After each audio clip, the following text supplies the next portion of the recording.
Mirage. Es ist die erste Map dieses Spiels, es ist die erste Map dieses ganzen Turniers, dieser Liga und es ist der Map-Pick von Big. Und wir starten dementsprechend mit einer CT-Seite für Arrow und Big legt direkt ordentlich los, machen hier einen schnellen Push Richtung Connector, gehen hier zügig vor und kriegen auch schon den ersten Ding Richtung Blackie durch. Der erste Kill fällt aber für Telix. Jetzt kommt die Rotation rein, beide Ts sind eigentlich getrappt, da sollte gar nicht mehr so viel für Big gehen. Ich hab schon gesagt, Blackie ist da gut positioniert, der muss erstmal gebrochen werden oder halt dann überlaufen werden, aber wie gesagt, der Druck Richtung Connector steigt. Mitte kommt jetzt mit dazu. Freeze, der als Ingame-Leader hier agiert, möchte hier auch weiter vorgehen. Blackie mit dem ersten Mal Freeze tradet. Ja, Bombe geht down, Sonic pickt das Ganze, 2 gegen 4 Retake. Das sieht eher nach einem Safe Richtung B aus. Prosus, der auch schon B einfach jetzt durchsprintet. Nice, und dann geht es hier auf Contact-Basis vor. Einfach mal, ja, bisschen Gamble-mäßig oder vielleicht einfach mal einen schnellen Pop spielen. Und das ist genau das, was kommt. Smoke Richtung Jungle, Molly Richtung Sandwich und dann geht's hier auf den Spot. Ja, und ab geht's. TLX ist da jetzt eingecasht, aber der Molly, das reicht aber immer noch nicht. 15 AP, er ist da getriggert. Jetzt hat man ihn an Etle ausgeschaltet und das Feld hat weiter auf der Side für Arrow. Dann ist es plötzlich nur Spider-Gum auf der B-Side. Oder halt die Trades nicht gut genug bekommen. Aber egal. Lass uns über diese Runde sprechen. Diesmal die Proaktivität von Arrow am Start. Oh, und Freeze ist, glaube ich, nicht gespottet worden. Doch, Pictrush hat das auf dem Schirm. Nein, nicht so ganz. Läuft es da an Freeze vorbei. Freeze weiß nicht so ganz, was mit ihm passiert. Hat jetzt hier den Giga-Flank. Gleichzeitig ist halt der B-Spot schon gefallen und der Execute läuft, beziehungsweise die Verteidigung läuft halt 2 gegen 2 ist hergestellt. Aber Blackie, der macht das hier nochmal auf. Arrow ist da noch nicht raus. Es ist nur noch Freeze. 1 gegen 2. TLX sollte man da eventuell noch nicht so offensiv am Schirm haben. Genauso ist es und die Runde geht endlich nach geraumer Zeit mal wieder an Arrow. Big Academy jetzt hier wieder gegen die Eco, beziehungsweise gegen die Eagles mit einem A-Contact. Ja, Prosus walkt da einfach raus, aber die Kills gehen in Richtung von Arrow. King Q und TLX haben da schon was gefunden. TLX, der hat dann auch die Bombe gespottet endlich, aber man geht auch da nicht weiter. Irgendwas muss Arrow machen und dann machen sie es auch TLX mit dem Kill und dann ist es plötzlich nur noch nice. Wir sehen jedoch, Backside steht Blackie, der hier nochmal auf Zeit spielt und der moved gut. Kann ja nochmal sehr viel Zeit rausholen, damit sollte diese Runde auch safe sein. Kriegt den letzten Kill, bekommt... Kurz wird weggesmoked, Window wird weggesmoked, Widow ist erstmal blind, muss sich zurückziehen. Aber Prosus, der macht ein, das ist schon mal wichtig. Das Ganze kostet unfassbar viel Zeit. King Q zwar mit dem Refrag auf Freeze, aber dann ist auch Blackie schon wieder gefallen. Und das ist eine ganz, ganz schlechte Ausgangssituation für Arrow. Die Kills kommen einfach, aber wir sind im 2v2. Irgendwie hat Arrow das hier nochmal so ein bisschen rumgeturnt. Das sah wirklich ganz, ganz schlecht aus. Das Timing war da gar nicht auf deren Seite. Jetzt sind es Nice und Sonic gegen TLX und King Q. Und Sonic, der ist schon relativ weit rausgewalkt. Hat man das auf dem Schirm? Hat man erst einmal nicht. Die Fights sind da auf breiter Fläche. Mal links, mal rechts gepiekt und dann beendet TLX das Ganze. Ja, weißt du, was da in der Luft liegt für Arrow? Double Digits. Ach du Scheiße. Ich sehe schon, das war auf der letzten wichtigen Waffenrunde erwähnt, also bodenlos. Passivität ist so eine Sache, da darf man gar nicht reinfallen. Jetzt haben wir den Boost auf kurz, da hat man das im Fokus, aber das wird einfach gerochen von Pictrush. Der Prosus da einfach beendet, jetzt weiß man, okay, einer musste noch kurz sein. Die Duelle gehen weiter, aber die gehen auch hin und her getradet. King Q für den Freeze, Sonic für den Pictrush und King Q, aber Spider-Gun mit dem Trade und der fällt dann letztlich auch. Wir sind aber trotzdem in einem 2 gegen 2. Schau dir das an, TLX, der ist schon auf der B-Side, das Ding ist eingenommen. Big wird zügig auf dem Flank sein. Die Frage ist, wie gut kann nochmal Nice sich in die Runde reinbringen, denn mit der AWP, bevor er jetzt halt gleich dann gecheckt wird, weil je länger er braucht, desto eher wird man ihn erwarten und jetzt wird das Blackie tun. Nimmt ihn direkt raus. Runde Nummer 10 für Arrow. Ja, wenn der Call von Big Academy rechtzeitig kommt, wenn jetzt hier dieser Call gemacht wird, dass Sonic noch rüberschiebt, aber Widow ist jetzt hier alleine. Widow muss alleine multifragen, sonst könnte diese Runde wirklich over sein. Arrow mit einer großen Chance hier. Widow macht den ersten, kann nochmal gut moven. Macht hier nochmal ordentlich, bringt hier nochmal ordentlich Zeit rüber. Oh, der wichtige Follow-up-Frag kommt nicht. Dennoch sehr viel Damage und Sonic ist schon close. Nutzt das Timing, kann die Bombe aufhalten und damit ist die Zeit nicht mehr da, um die Bombe zu legen. Insaner Play von Sonic, der hat das richtig gut geredet. Oder es ist dann für Zeit wohl für einen A-Execute. Der kommt jetzt hier rein und der Freeze gerade ein bisschen alleine auf einer Insel. Ja, Freeze da war schon mal mit dem Opening auf King Q. Ist jetzt bekannt, dass er da oben sein muss. Ist auch immer noch da oben, aber er macht halt den Multifrag. Freeze findet Spider-Gum, Nice findet TLX. Das sieht nach einem sehr, sehr starken Hold aus, denn dann ist es nur noch Blackie mit der AWP. Blackie findet zwar Freeze, kommt er dann noch mit dem Leben raus. Sonic arbeitet sich langsam weiter vor. Das ist ein gefährlicher Move, wie ich finde. Wenn man da jetzt nämlich auch nicht rauskommt, gespottet, müsste man ihn jetzt haben, aber Sonic mit dem Kill auf Blackie. Jetzt kommt man anders raus und Sonic macht einfach weiter.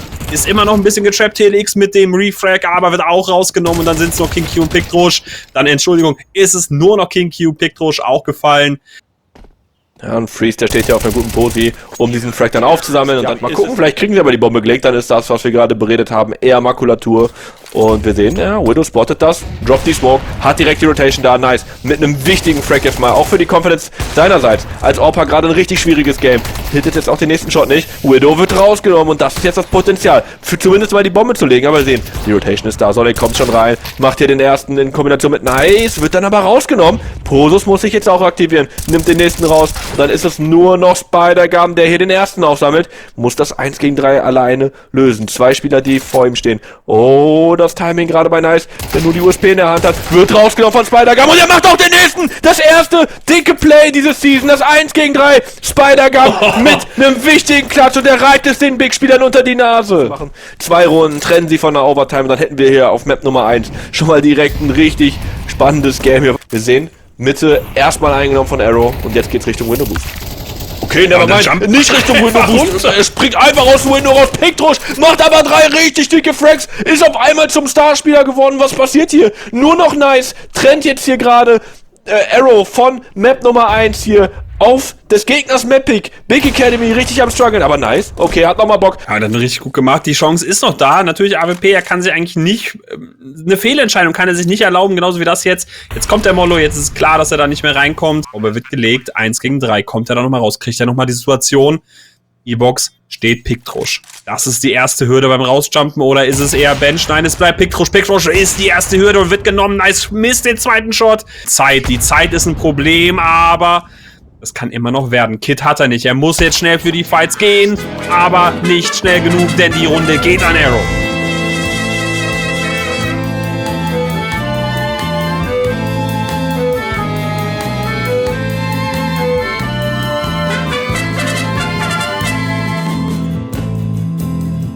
Ja, gerade dieses Mental Game, was du erwähnt hast, das haben wir ja gestern auch genauso bei dem Main-Team von Big ja schon gesehen. Ist die Frage, ob Academy da vielleicht aktuell ein bisschen gefestigter sind. Aber auch Big mit einem schönen Play direkt die Mitte runter, da wird man sich gleich begegnen. Ist eine kleine Timing-Geschichte. Sonic nimmt Piktrosch raus aus Spider-Gam-Feld. Widow da mit dem Kill, nice. Auch hier, das Ganze geht weiter in der Mitte. TLX beantwortet das Ganze mal ganz kurz.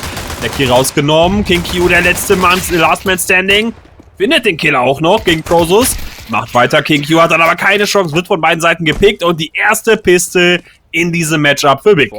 Was so ein bisschen noch eine Falle von Big. Sie haben Mitte keine Smoke hingelegt, haben Mitte auch keine Kontrolle. Also es ist basically so ein bisschen, kommt man nach A, wir haben hier was für euch vorbereitet und genau das könnte jetzt passieren. An lang hat man Prosus, an lang hat man aber auch einen Flashplay für Nice aufgebaut. Der kriegt aber nur einen und das ist ein optimaler Trade für Arrow. Trotzdem aber jetzt noch 2 Spieler von Big am A und Sonic macht schon mal den ersten. Nein, pardon, es ist Widow aus den Apps, wird aber auch direkt weggetradet und Sonic ist bekannt. Und Arrow tradet hier sich richtig erfolgreich durch. Diese Waffenrunde sieht richtig gut aus für sie.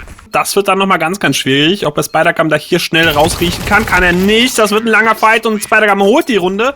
Und ja, wir sehen auch die Rotation. Sonic ist auf dem Weg nach der B-Side. Man glaubt da dran, aber TLX, der ist schon weit nach vorne. Natürlich ist es nur eine Deagle. Aber diesen Take mit. Es ist nur eine Deagle. Den haben wir heute schon öfter gebracht. Und dann hat gerade Blackie uns eines Besseren belehrt.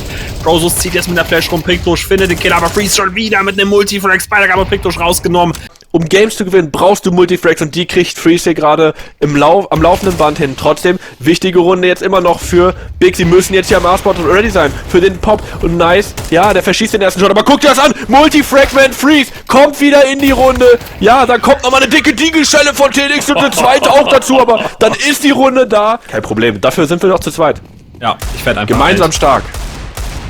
Ja, Clown und SPK2-Caster zusammen. Jetzt aber erstmal TLX mit der Deagle, wird wieder fündig. Sonic gerade in 4K gemacht, jetzt rausgenommen. Nice ja eigentlich fast schon mit dem Off-Timing. Aber er rettet sich dann gerade noch so mit dem Kill auf TLX, der da weiter pushen wollte.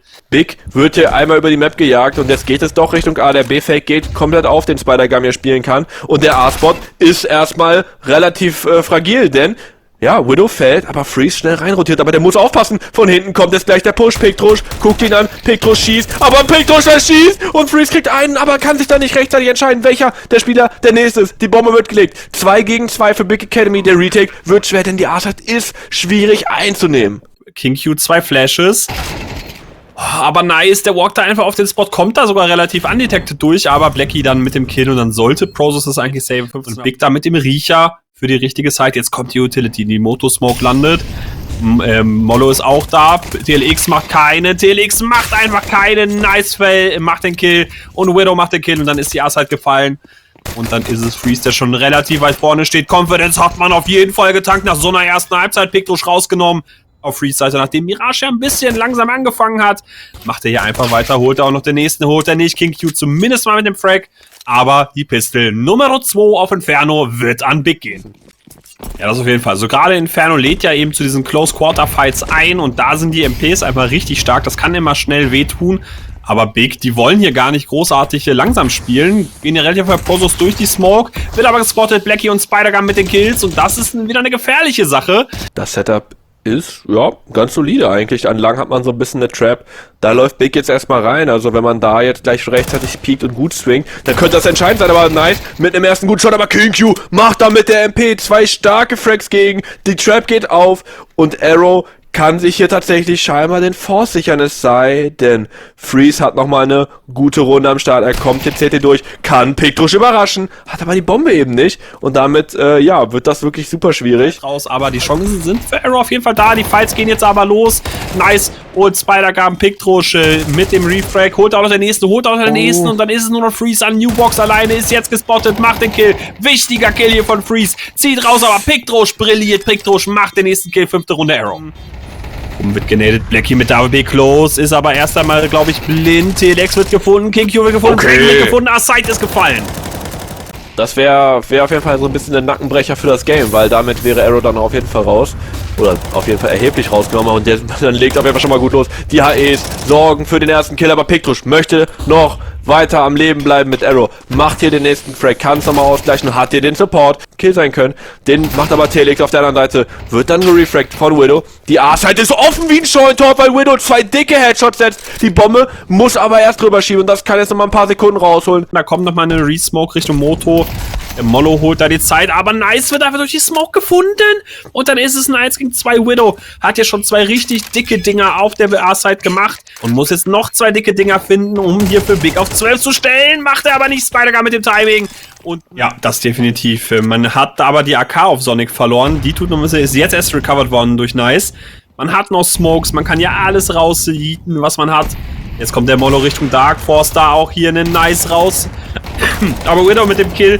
Piktusch räumt dann aber weiter auf mit Blackie zusammen. Oh, nochmal in die Smoke und dann ist es die 10. Runde für Arrow. Immer noch einstellig, 9 Frags erst, also ja, konnte noch nicht so ein bisschen diese Form fortsetzen und gleichzeitig B von Big aber weiterhin der Fokuspunkt, dahin soll es gehen.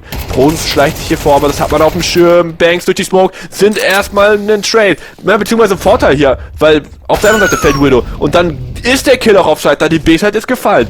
Oder kann Arrow es doch nochmal hinkriegen? Sie haben noch eine HE. Ist ihm erstmal nicht geheuer. Bekommt ihn nicht. Der zweite Flick ist auch nicht drin. Aber Sonic kommt dann rum. Freeze hilft auch aus. Wir haben TLX nur auf einer 5-7. Spider-Gun auf einer UMP. Wenig Utility bei Blackie und bei King Q. Das wird eine ganz, ganz schwierige Nummer hier für Arrow. Langsam gespielt. Nice ja aber auch schon mit dem Kill auf Blackie. Das darf ja niemals passieren. Aber King Q, der nimmt Nice einfach einmal raus. Da wird die M4 nochmal rüber geschossen, dass man es pickt. Auch hier Piktusch. Macht einfach weiter, Prosus rausgenommen, 4 gegen 3 und man geht einfach weiter. Man weiß, dass Freeze in dieser Ecke sein muss und Piktusch findet auch den Kill in der Smoke. AWP soll gepickt werden, wenn wir aufs Geld gucken. Ja, man möchte wohl nächste Runde nochmal mit der AWP spielen. Wir sehen schneller Start von Big mit einer Langsmoke und auch gleichzeitig mit einer schnellen Bananenkontrolle. Prosus sehr viel Raum, den er da nimmt. Lässt sich von seinem in Anführungszeichen schlechten Game stats-wise nicht einschränken. Steht hier close, macht hier sehr viel Confidence Moves, aber wird gepunished für diese Confidence. Piktusch nimmt ihn raus, erneut kann Arrow sich diese Banane sichern. Und wenn man jetzt Richtung A geht und da das erste Duell vielleicht gut gewinnen kann oder traden kann, dann hat man hier eine gute Möglichkeit. Aber das Spacing, Widow geht krachen, beziehungsweise wird rausgenommen. Aber dann kommt eben kein Follow-up. Blackie kann zurückfallen. Vorteil wieder bei Arrow. Die A-Side ist jetzt gerade gut gehalten. Rotation kommt rein von King Q. Und der hat sogar noch Flashes, der kann hier gleich supporten. Die A-Side wird jetzt eingelaufen. Und Blackie fällt. TLX macht ein. Und dann ist es hier der gute Take. Aber, oh, was ist das da? King Q geht durch die Smoke. Wieder zurück. Bombe wird gelegt. 2 gegen 2 Afterplan wird kommen. Ja, ein Retake, den man nicht verlieren darf auf Seiten von Arrow, aber nice.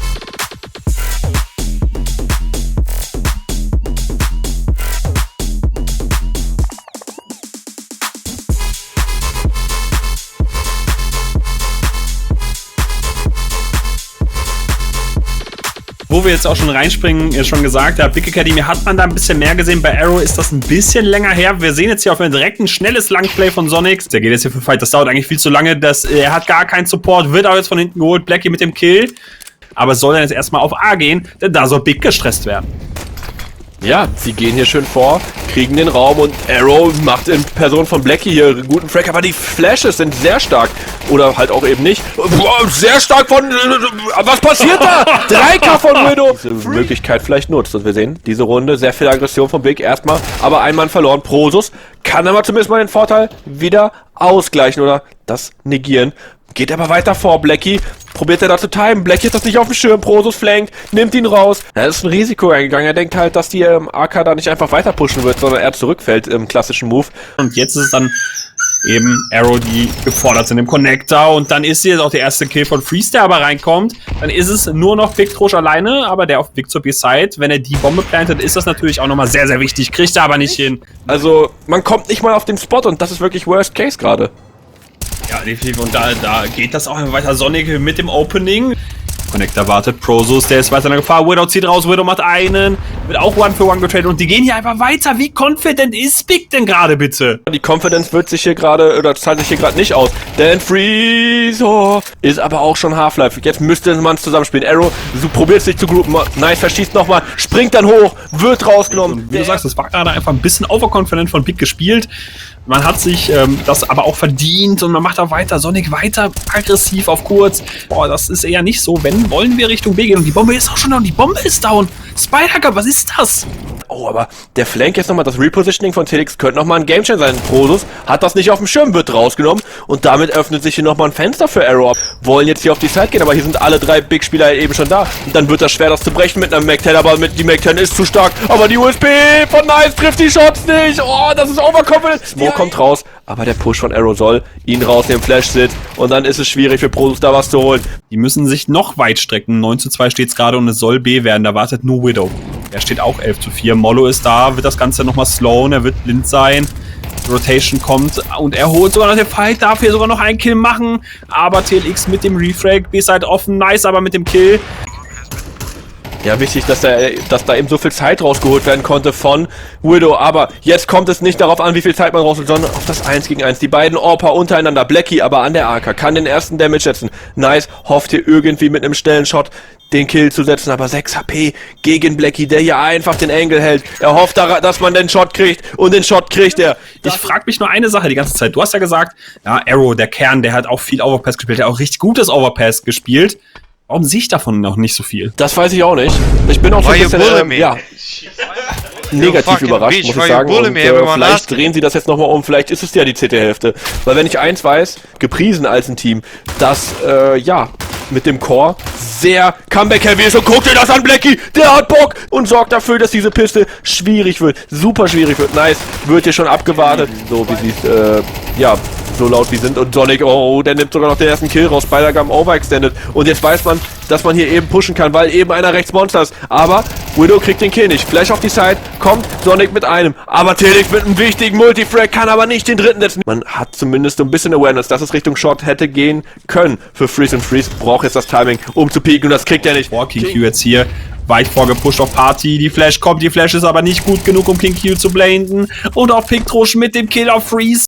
Ja, ich bin auch gerade ein bisschen sprachlos, was man da jetzt genau machen kann. Ich glaube, Big ähnlich jetzt gerade, sind so ein bisschen ideenlos, wollen jetzt einfach B-Contacten und werden hier komplett zerschossen. Ja, ein 1 gegen 5, also wenn er jetzt nicht wirklich das Highlight der Season schon direkt am ersten Spieltag auspacken möchte, dann ist das hier tatsächlich eine Runde für Arrow. Aber das ist halt am Ende genau das Spiegelbild von Halbzeit 1, wie ich gesagt habe.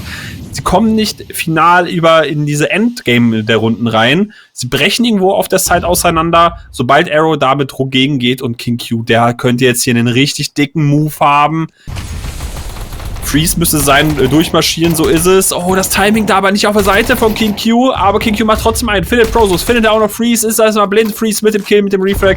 Ja, ein Retake wird trotzdem schwierig, aber Blackie, oh, er misst doch den ersten Schuss. Man weiß aber jetzt, dass close Leute stehen. Der Bang durch die Wand, so, nimmt auf jeden Fall Sonic jetzt raus hier. Freeze kann die Waffe, die man gepickt hat, aktivieren, kann sich jetzt auch wieder in die Runde mit einschalten. Widow am Truck, verschießt seine Schüsse und damit leichter Vorteil jetzt bei Arrow. Sie können die Bombe smoken. Bombe wird diffused. Kann man das aufhalten? Kann man das aufhalten? Die Bombe wird durchgestickt. Das Knife ist draußen, aber die Bombe ist schon durchdiffused. Ja, Vorteil ist da. Utility ist auch ein Faktor, aber genauso ist dieser Monster-Push ein Faktor und der gleicht die ganze Situation wieder aus. Sonic Low HP. Bombe sammelt sich vor B, sammelt sich vor Monster. Das könnte nochmal entscheiden, ob man den Late Boost, den zweiten Boost, der zweite Boost. Die Smoke ist gemisst. Aber der Boost, yo, du sagst es, die Smoke gemisst, aber der Boost hittet. Und jetzt Spider-Gum, overconfident, der denkt, da ist gesmoked, der swingt da in 2 Leute rein. Die Info ist jetzt da, aber kann man aus Big-Sicht des Kapitalstangen, kann man diesen 3 gegen 3 hier, ja, über die Runden bringen, aber nein, TLX macht erstmal hier wieder einen Vorteil. Picktrush kommt rein, 1 gegen 3, Freeze muss es machen, aber er macht es nicht. 13-10 für Arrow und Big stolpert hier über den ersten Stein, der ihnen hier gelegt wird. Arrow ist schon die eine Nummer zu groß. Oh, guck mal, wie Freeze lächelt. Guck dir das an, hast du das gerade gesehen? Das war ein richtiges Joker-Lächeln, ey. Die haben gerade Bock, also ich meine, wenn man 7-0 führt, würde ich, glaube ich, genauso aussehen. Auf jeden Fall starkes Showing bisher. Now you mad, nerd? Why you mad, bro?